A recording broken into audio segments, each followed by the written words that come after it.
好，繼續帶觀眾朋友來看懂這場中東戰事。如果你把中東的戰爭拆開來看本質的話呢，其實就是針對荷姆茲海峽的一個控制權了。那現在局勢呢，已經正在反轉。我們來看美國原本想透過封鎖阿曼灣呢，可以來實施對伊朗的這個施壓，並且解除對荷姆茲海峽的封鎖。但是現在發現美軍有點是打不進去，封不住，然後伊朗的石油呢，這個生意還繼續做，並且是之前大家討論的這個要過此路留下買路財這個事情啊，已經真正發生了。第一筆的這個通行費呢，已經是進賬了。那另外呢，華盛頓郵報還指出美軍如果想要清除這個水雷，可以啊，但你要清多久？不好意思6個月，也就是半年的時間。這6個月一拖，期中選舉還有選嗎？這個我們先打個問號。這讓川普氣得跳腳，現在下令美軍是你一旦發現敵軍任何的布雷單位，你就給我先打掉，先擊沉就對了。那軍事方面，我们來看一下，美軍現在有3套傳出攻打荷姆茲的方案，我們陸續來看。方案1就是全面掃雷嘛，然後長刀紅箭，但我們剛剛提到要清這個6個月，耗時這麼長，風險又高，而且伊朗你繼續清我繼續布嘛，大家呈現一個你爭我家的一個消耗戰。方案2用空襲壓制伊朗的沿岸，就是去轟整個伊朗那些穿梭在那些洞穴裡面啊，幹嘛的？但是呢，這個問題也是它無法完全確保這個方案能夠奏效，然後每一顆飛彈都是納稅人的錢啊，你這樣轟是打一個無底洞嗎？而且伊朗繼續用不對稱攻擊跟你耗。第3就是滲透跟情報戰，這個當然就很吃整個美軍還有整個這個以色列摩薩德的情報能力，就是要趁在停火期間摸清楚他們的手法，包括剛才我們前一節講到的，現在以色列一直在想說想對小哈米尼下手，但他究竟是不是活着的，我們都還不知道。所以伊朗的幽靈部隊的位置在哪裡，還有美軍的精準打擊這些關鍵節點，那問題就是我們不知道美國跟以色列對於伊朗現在內部究竟裡面有沒有內訌，究竟小哈米尼是死是活，所有的風險的問題現在都還沒有鋪上台面，這個都要持續的觀察。所以，我們先請教一下酈將軍川普下令看到伊朗的布雷單位，你就給我打就對了，反映出美軍其實他們非常忌諱這個水雷戰。還有我們剛剛說荷姆茲海峽這3套方案裡面，你覺得真的有可行性的嗎？還有哪一些是一聽就覺得太離譜了？美軍這3套攻打荷姆茲的方案，我先這個懷疑，就是美軍這3套方案到底是要封鎖荷姆茲海峽，還是要開放荷姆茲海峽？你要先弄清楚你的作戰目的，才能擬定你的行動方案嘛。那原來這個人家伊朗已經同意開放荷姆茲海峽，只針對你美國跟以色列的船只來實施，不讓你美國跟以色列船只經過，其他國家他都願意讓你走。現在在封鎖荷姆茲海峽了，反而是美國但是美國講的也很那個，他只封鎖伊朗，所以現在這個這整個荷姆茲海峽情勢確實很弔詭到底是誰在封鎖這條海峽，造成全世界能源的這種出這個大的斷供那我們看美軍如果說這3個方案很明顯看得出來，它的目的是要開放荷姆茲海峽，讓這個波斯灣裡面的船可以自由的進出。可是我覺得這3個方案對美國來講都非常的吃力。首先你要掃雷，對，就是掃雷。那美國之前川普有講。他已經對這個伊朗的布雷艇來實施攻擊，而且他數據已經講出來，我打沉了28艘。我想說，川普自己之前有講過這種話，可是他講完這種話以後，我們發現伊朗的布雷艇有多少艘？上百艘，你打成28艘，對他來講的話是平常講是不痛不癢。而且最擔心的是，這個如果說你逼到他最後，他不是用軍艦，他隨便用漁船去布雷那更糟糕了。為什麼？因為漁船布雷的話，他就布一般性的漂流式水雷，那到處飄，會飄到哪裡去不知道。如果說是用軍艦布，它還可以布這個感應式，或者是有這個沉底式的水雷，那可能後續要清雷還比較簡單。他如果說你逼着他漁船到處亂丟的話，那以後要清起來，我覺得那更困難。第二個我們看美軍有沒有能力掃雷美軍掃雷有4艘，原來在荷姆茲灣有4艘的這種掃雷艇，但是這4艘都已經退役了，今年1月份退役的。然後現在改成他說要用濱海戰鬥艦，那濱海戰鬥艦你要改裝才能夠擔任掃雷任務嘛。而且這個濱海戰鬥艦到底能不能夠適合掃雷，其實還是一個疑問因為它如果說是金屬船身的話，可能我覺得對他自己本身就會造成危險。掃雷艇通常以前是用木頭的，要不然現在要不然就是玻璃纖維的，減少它磁性的感應。那第二個方案，他說空襲壓制，你知道伊朗現在我剛剛講了，他的船只都是在沿岸裡面躲在那個這個岩縫，或者是挖了山洞躲在裡面。那甚至有一些是漁船改裝的，那船艇的数量都很小，你用雷達看，可能它跟海浪的波浪你很難去辨識。所以你這個我們現在講起來好像看地圖只有一小段，但是你現地去看哈，那200-300公里，你飛機、你的无人機在這個地方是不是能夠偵測到每一艘那麼小的一艘的這種布雷艇或者是小船？我覺得也很難，更遑論說你要用飛彈去打它了。那等於又用大炮打小鳥，那確實是很浪費的。所以我覺得你空襲制壓可能也很難。那你首先要發現目標嘛，你發現不了目標，你怎麼去空襲？那再來我們講滲透跟情報戰。當然，滲透情報戰，我覺得美軍很明顯的這一次跟伊朗的作戰，很明顯，我認為他情報很嚴重的誤判。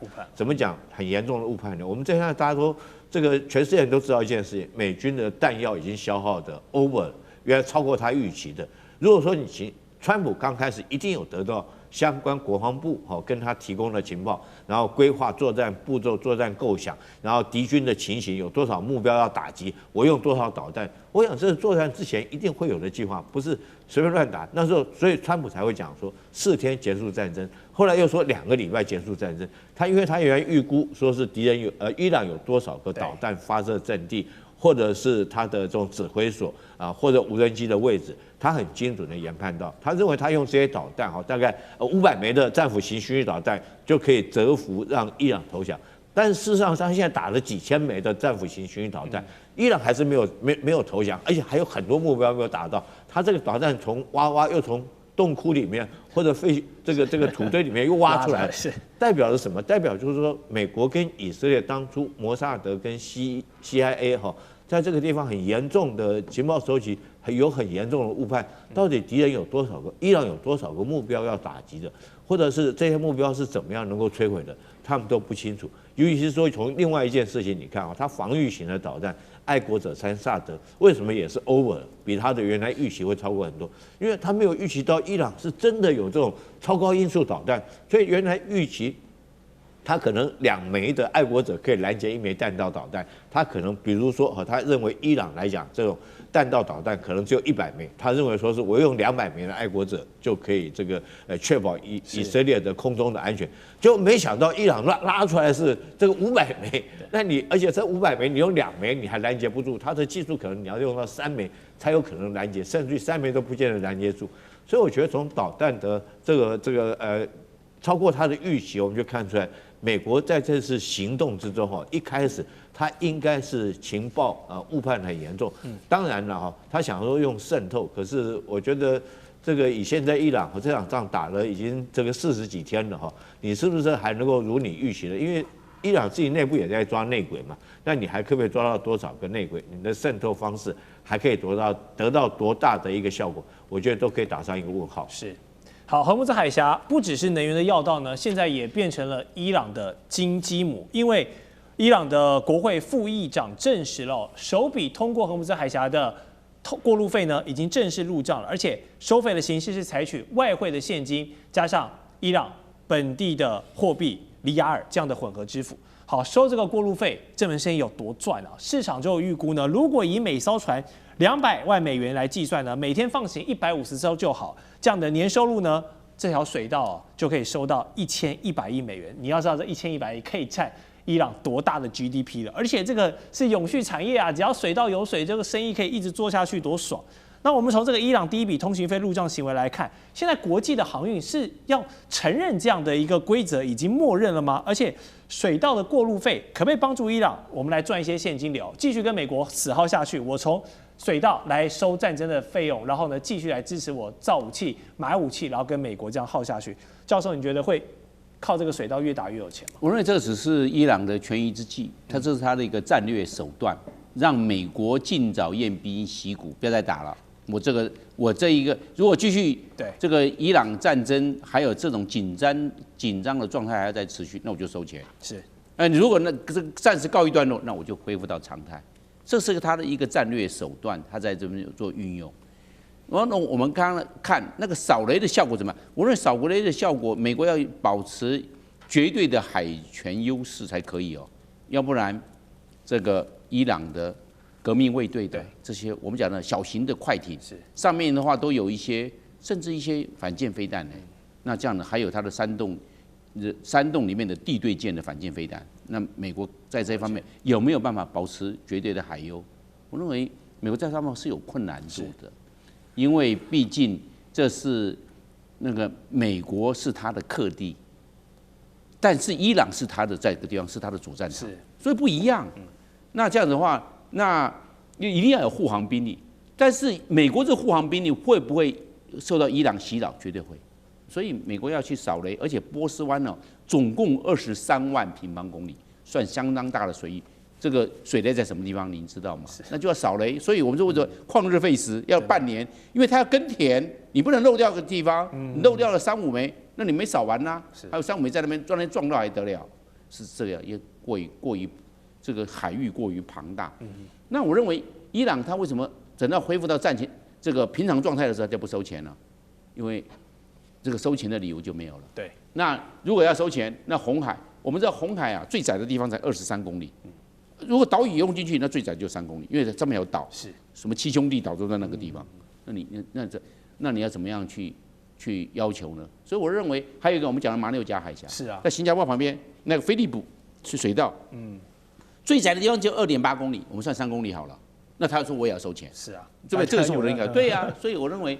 這個在國際法、國際海洋法公約，對大家沒辦法解釋，因為這是國際水域。那大家那英吉利海峽說，我英吉利海峽，我也要英國，我也要收錢，是這個狀況。所以我要認為這個只是一個暫時的狀態，恢復到常態，那就另當別論。但是美國在這一方面也受到伊朗這方面的壓力，因為伊朗他會按照這個國別來要收還是不要收，要收多還是要收少，這是由伊朗在決定。這是伊朗一個戰略施壓，回到美國身上。了解，好，特別時期用特別方法，所以伊朗這個收通路費的戰爭才能發到什麼時候？我們要持續觀察。當然呢，這對美國來說不是一個好消息。那 CNN 還指出呢，伊朗的原油持續現在在運送到最大的買家中國大陸的手上。4月以來呢，他們每天運送的石油大概是98萬5千桶，要知道是將近100萬桶的數量了。航運公司就分析說，美國雖然封鎖伊朗的港口，然後擾亂他們的石油生產，但是沒有真正去摧毀這套體系。甚至美國財政部長貝森特還延長了伊朗的石油豁免，就證明美國的經濟制裁是玩假的嘛？因為我表面上要封死你，但我還是讓你繼續把石油賣給中國大陸。那可能也是為之後的這個川習會留一絲面子，我不知道，但是有可能有這樣的考慮。好，伊朗現在的現金要持續回血。而且這個案例一出，就像剛才我們教授講的，會不會馬六甲海峽、英吉利海峽那所有的海峽都要占地為王，所有人要開船過來，我都要跟你收費，這不是天下大亂了嗎？所以呢，如果都來搞保護費這一套，議員你覺得有可能嗎？這個印尼所謂要效仿的一天就被否決了，對吧？印尼的財政部長剛提議說，我們也可以來搞收費，24小時之後，對吧？然後他們自己國家的外交部長就親自出來否決，所以充分說明了在荷姆茲海峽的收費是極難複製到其他的地方的。伊朗它是在戰爭的狀態行使了自衛權作為收費的法理依據，本來就是非常時期的非常手段。对，那在馬六甲海峽呢，它有印尼、馬來西亞、新加坡都高度依賴，而且呢幾乎是屬於3國共管，沒錯。所以任何重大決策要一致同意啊，那就不太可能會有這種三方一起同意啊，這個什麼我們來搞收費，所以不太會有這種事情。那我們要回過頭來看到說，這個目前的川普，他完全是自我打臉，而且呢更加證明了陷入了騎虎難下的局面，對吧？貝森特馬上宣告說，我們還要再延長30天。對啊，1周之前才信誓旦旦的說不會延長。對，那不過呢，因為川普他口也不是第一次了，總而言之，每一次都是差不多的，先放狠話啊，給最後通牒，之後呢，最後通牒再繼續延長，再放狠話，然後再延長。所以他的矛盾在哪裡呢？就第一個，因為他想要在壓制伊朗，但是呢又想要來穩定油價，這本身就是不可能實現的事情。而且第二個呢，他還想要搞所謂的2級制裁，對吧？他說，誰購買伊朗石油就制裁誰，對吧？那你要制裁中國大陸嗎？那也不可能啊，對吧？那對，你還是要跟其他人交朋友啊，所以這也是不可能。那再來第三個就是你的所謂的軍事勝利，然後呢跟經濟要能夠正面成長，這也是有矛盾的。你如果真的要出兵，真的要有軍事行動，你的經濟就不可能好，尤其在現在這個狀態。所以呢，川普目前已經是困獸猶鬥的局面了。為什麼？你看進不得，他想要全面的升級封鎖嗎？那不行啊，那油價就會持續飆漲啊，通貨膨脹持續上升，他到底要怎麼選舉呢？那全球也會陷入金融衰退。那第二個退也退不得，他說那好吧，那我不制裁你了，那他這一整趟等於白玩了嘛，那他也等於宣告自己的政治自殺。那拖着呢？你看現在就是拖着，但是拖也拖不起，因為維持現狀，你看那他每天的國債利息哇這麼高，然後債台高築，然後目前等於全球的金融跟經濟幾乎每天呢就取決於川普的一張嘴上。